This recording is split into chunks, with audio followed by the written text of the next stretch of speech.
અથવા તો પ્રભુએ મારો ન્યાય કર્યો છે. Yes, in the right time, the Lord judges or shows favor to his people. અને ખરા સમયે યોગ્ય સમયે. યોગ્ય સમયે પ્રભુ તેના લોકનો ન્યાય કરે છે અથવા તો તેમની ઉપર તે કૃપા પણ દર્શાવે છે. Uncle Buxing gives one incident from his life. અને બક્સિંગ અંકલ તેમના જીવનનો એક વાત આ પ્રમાણે કહે છે. And he said one of the pastors, he stood up against him. અને એવું કહે છે કે એક પાસ્ટર એકવાર તેમની સામા થયા. And he published many leaflets and then many magazines also. He wrote many things against Brother Buxing. અને એ પાસ્ટરે બક્સિંગ અંકલની સામે ઘણા બધા એવા કાગળો લખ્યા અને એવી ચોપડીઓમાં પણ એમની વિરુદ્ધ એવી વાતો ઘણી લખી. And magazines. મેગેઝિનમાં Yeah. પણ. And one brother said, "Brother, you give me the right to file a case against that man." અને કે Brother Buxing, that man told Brother Buxing. અને એ ભાઈએ બક્સિંગ અંકલને કહ્યું કે તમારી સામે કેસ કરવાનો મને અધિકાર આપો. And Brother Buxing said, "We can't do that." અને ભાઈ બક્સિંગે કહ્યું કે આપણે એમ કરી શકીએ નહીં. In the Lord's time, the Lord will deal with him. અને પ્રભુ યોગ્ય સમયે તેની સાથે વાત વ્યવહાર કરશે. Whenever Brother Buxing used to meet that pastor, very nicely Brother Buxing used to speak to him. અને જ્યારે ભાઈ બક્સિંગ એ પાસ્ટરને મળે તો બહુ જ સારી રીતે તેમની સાથે વાત કરે.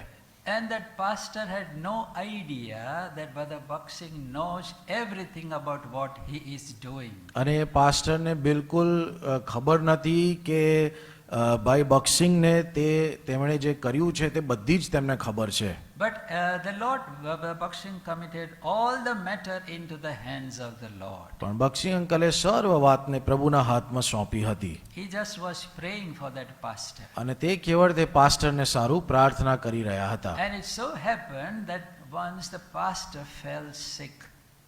અને એમ બન્યું કે જે પાસ્ટર હતા પાદરી તેઓ એક દિવસ બીમાર પડ્યા. He had boils and blisters all over his face and especially in his mouth. અને તેમના મોં પર અને ખાસ કરીને મુખમાં તેમને ગુમડા અને ચાંદા થયા. Yeah. And so he sent for Brother Buxing. અને એટલા માટે તેમણે ભાઈ બક્સિંગના માટે તેમને તેડી મંગાવ્યા. સંદેશો મોકલાવ્યો. And Brother Buxing went to pray for him. અને ભાઈ બક્સિંગ તેમને સારું પ્રાર્થના કરવાને માટે ગયા. And that pastor, he held the hands of Brother Buxing. અને તે પાસ્ટરે બક્સિંગ ભાઈના હાથ પકડ્યા.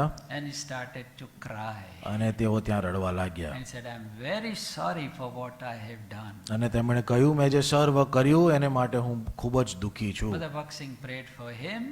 અને ભાઈ બક્સિંગે તેમને સારું પ્રાર્થના કરી. So we find in due time God judges his people. અને એટલા માટે યોગ્ય સમયે પ્રભુ તેના લોકનો ન્યાય કરે છે. Those who stand up against his servants, જેઓ તેમના દાસોની સામા થાય છે, is anointed. તેમના અભિષેકની સામા થાય છે. The Lord, in his own time, in his own way, he deals with them. અને પ્રભુ તેમને યોગ્ય સમયે તેમની સાથે વ્યવહાર કરે છે. And that's why we find that Rachel is giving the name of Dan to this boy. અને એટલા માટે આપણે જોઈએ છે રાહેલ આ પુત્રનું નામ દાન રાખે છે. The Lord may not immediately take action against such people. અને પ્રભુ કદાચ તાત્કાલિક આવા લોકોની સામે પગલાં ના લે. But in his time, in his own way, the Lord deals with them. પણ તેના સમયે અને તેમને યોગ્ય રીતે પ્રભુ તેમની સામે ન્યાય કરે છે અથવા તેમની સાથે વ્યવહાર કરે છે. Also in the word of God. અને પ્રભુના વચનમાં પણ ઘણા બધા એવા દ્રષ્ટાંત આપેલા છે. We know the famous story of Elijah. અને એલિયાની વાત આપણે જાણીએ છીએ. And Ahab and Jezebel, how they stood up against this man of God. અને આહાબ અને કેવી રીતે આ ઈશ્વર ભક્તની સામા થયા. And Jezebel said, "I'm going to kill you in 24 hours." અને ઇઝેબેલે કહ્યું કે હું 24 કલાકમાં તને મારી નાખીશ. And Elijah was afraid. અને એલિયા ખૂબ જ બીધો.